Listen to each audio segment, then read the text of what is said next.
Morning जी। जैसे कि आपको पता था कि कल एग्जाम था 31 जैन को सीटेट का। तो इस फर्स्ट वाली वीडियो में मैं आपको साइकोलॉजी के जो है चाइल्ड डेवलपमेंट और पेडागोजी वाले फर्स्ट वाला जो पेपर था सीटेट का पेपर 1 उसके सोल्यूशन प्रोवाइड कर रहा हूँ। तो चलो बिना टाइम वेस्ट किए हुए फर्स्ट वाले क्वेश्चन से स्टार्ट करते हैं। मैं एक्सप्लेन नहीं करूंगा, मैं सिर्फ आपको आंसर बताऊंगा कि कौन सा आंसर रहा है। राइट है। फर्स्ट वाले क्वेश्चन में पूछा हुआ था कि बताओ लर्निंग के बारे में सबसे बढ़िया बिलीव कौन सा है। तो वो था सेकंड वाला ऑप्शन, जिसका आंसर था एबिलिटी इज इम्प्रूवेबल। सेकंड वाले क्वेश्चन में उसने पूछा हुआ था ये बताओ कंसेप्चुअल अंडरस्टैंडिंग जो है ना उसको इम्प्रूव कैसे कर सकते हैं स्टूडेंट में।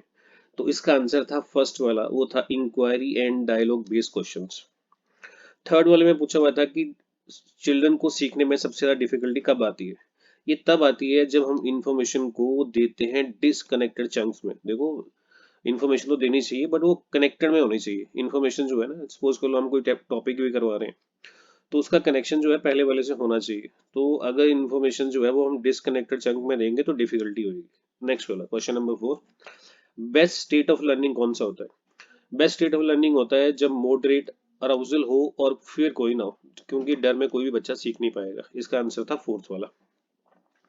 क्वेश्चन नंबर 5 में उसने पूछा होता है कंस्ट्रक्टिविस्ट व्यू जो है लर्निंग का वो क्या बोलता है। उसके अकॉर्डिंग जो है चिल्ड्रन जो है वो एक रोल प्ले करता है, active role in their own knowledge. इसका आंसर आना था फोर्थ वाला। चलो नेक्स्ट वाला देखते हैं, क्वेश्चन नंबर 6। लिखा हुआ है प्राइवेट स्पीच। ये जो लेव वेगोस्टी है ना उसके अकॉर्डिंग जो है प्राइवेट स्पीच जो है वो किसका साइन है। देखो, प्राइवेट स्पीच का मतलब होता है कि जब बच्चा कोई भी है खुद से बात करता है तो तब करता है जब उसको खुद को मोटिवेट करना हो, उसे बोलते हैं सेल्फ रेगुलाइजेशन। इसका मतलब इसका आंसर था थर्ड वाला। एवोल्यूशन जो है वो कैसे करवानी चाहिए। एवोल्यूशन ऐसे करवानी चाहिए कि हमें स्टूडेंट की नीड को देखना चाहिए और उसके रिक्वायरमेंट को देखना चाहिए। तो इसका मतलब सेवंथ वाले का आंसर था फोर्थ वाला, ये वाला।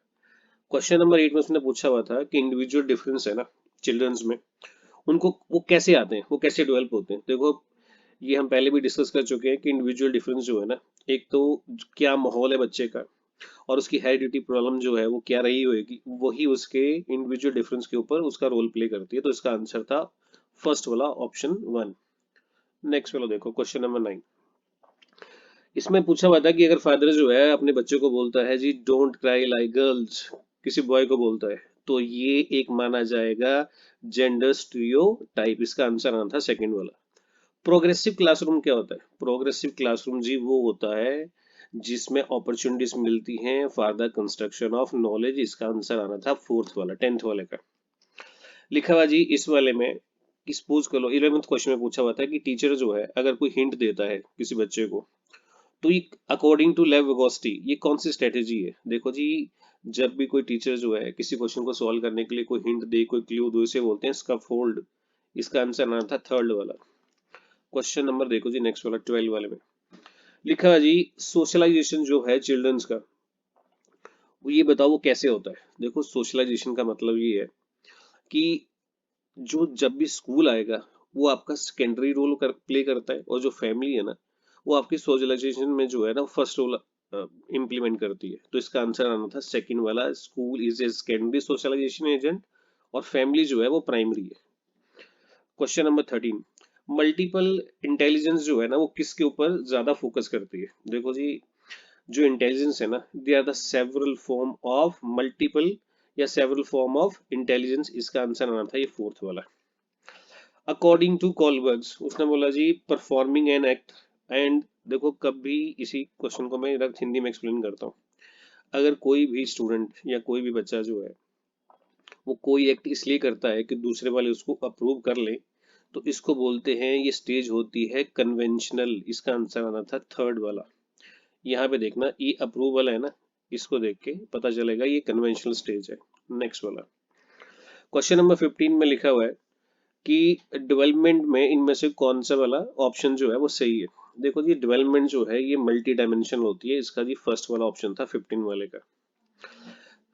लेव गोस्टी ने जो सोशल कल्चरल पर्सपेक्टिव है उसमें क्या बोला गया हुआ है, तो उसमें डिस्कस किया है उसने कल्चरल टूल्स। इसका आना था सेकंड वाला ऑप्शन। क्वेश्चन नंबर 17 में लिखा हुआ है कि इन कॉग्निटिव डेवलपमेंट जो कॉग्निटिव स्ट्रक्चर्स है उसमें क्या आता है। देखो जी, जब भी हमारे पास सबसे पहले जब भी हम सोचते हैं ना तो हमारे दिमाग में स्कीम्स आती हैं। तो इसका आंसर था फर्स्ट वाला, स्कीमास। प्री कन्वेंशनल स्टेज जो है वो किसके ऊपर फोकस करती है? देखो जी, प्री कन्वेंशनल स्टेज में कॉग्निटिव डेवलपमेंट में है, उसमें करेक्टरिस्टिक्स ये होता है कि उसमें बच्चा जो है वो एक ही एस्पेक्ट्स के ऊपर बात करता है या एक ही एस्पेक्ट्स के बारे में सोच सकता है एट ए टाइम पे। तो इसका आंसर आना था थर्ड वाला, राइट है। नेक्स्ट वाला, according to right of person with disability act 2016, इनमें से कौन सा ऑप्शन जो है ये बताओ कि वो सबसे बढ़िया शब्द जो है वो यूज किया जाता है उन लोगों के लिए जिनमें डिसेबिलिटी हो। देखो जी, हम उनको क्रिपल बोल्डली तो बोल ही नहीं सकते, रिटार्डेड भी नहीं बोल सकते, हैंडीकैप्ड भी नहीं बोल सकते, उन्हें बोल जाता है student with the physical disability. इसका मतलब इसका ऑप्शन था फोर्थ। अच्छा, डेवलपमेंट का जो सीक्वेंस है ना वो कैसे रहता है? देखो जी, पहले बच्चा जो है ना वो कुछ चीजों को सेंस करके सीखता है, फिर उनको हाथ लगा के सीखता है, फिर उसके बाद आता है कि अगर बाई चांस वो चीज देख भी नहीं रही है तब भी उसके बारे में इमेजिनेशन कर लेता है। तो इसका राइट ऑप्शन था सेकंड वाला, सेंसरी, कंक्रीट और अब्स्ट्रैक्ट।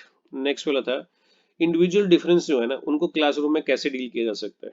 तो जी उसके लिए आपको क्या करना पड़ेगा, important for planning of teaching learning process, इसका आंसर था फर्स्ट वाला। नेक्स्ट वाला चेक करते हैं। लिखा जी, problem solving ability can be facilitated. देखो जी, कभी भी प्रॉब्लम सॉल्विंग होती है, उनको सॉल्व करने के लिए क्या किया जाएगा? तो उसके लिए यूज होएगा encouraging use of analogies. Question number 24, वो कह रहा है जी लर्निंग डिफिकल्टीज जो है ना उसमें टीचर को क्या नहीं करना चाहिए, शुड नॉट। तो जी जो टीचर है उसको रिजिड स्ट्रक्चर जो है और पेडागोजी और असेसमेंट का नहीं फॉलो करना चाहिए। इसका आंसर आना था ऑप्शन फर्स्ट वाला।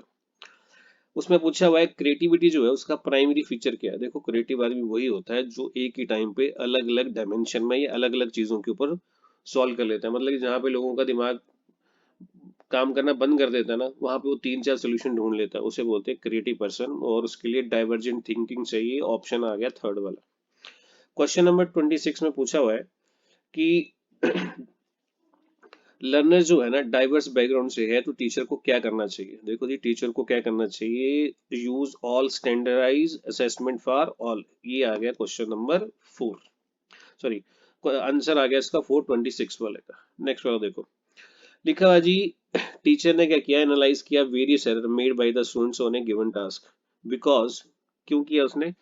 तो इसमें से कौन सा ऑप्शन सही होना चाहिए था? वो कहता है जी understanding of the errors are meaningful in the teaching learning process. इसका राइट आंसर आना था ये थर्ड वाला।